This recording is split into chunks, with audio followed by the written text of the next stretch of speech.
Well, certainly with these kinds of temperatures and high humidity, parents and caregivers must be vigilant with children. Dr. Alicia Webb, who is an emergency room physician at Children's of Alabama, joins me this afternoon. Thank you for being here, Dr. Webb.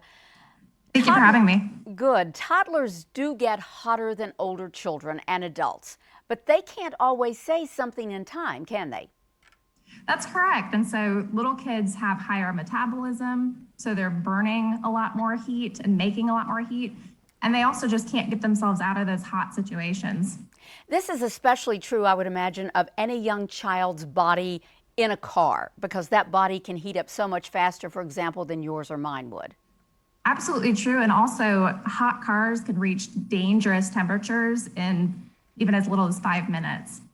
Well, so how can you tell if a child is hydrated enough in this kind of weather? Because a lot of times, toddlers especially, are not showing signs of thirst, or at least they will not vocalize that to you.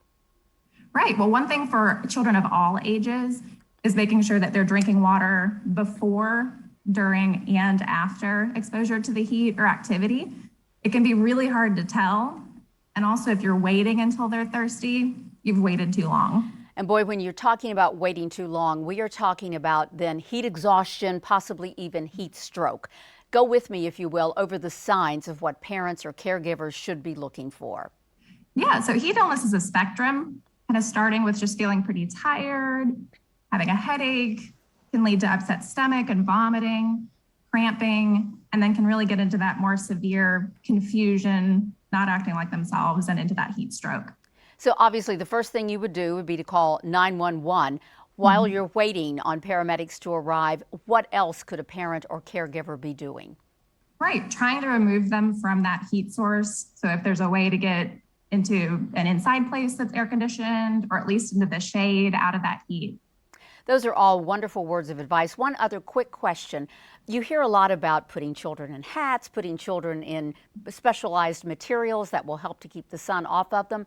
Have you found in your experience that those work, that they do indeed help?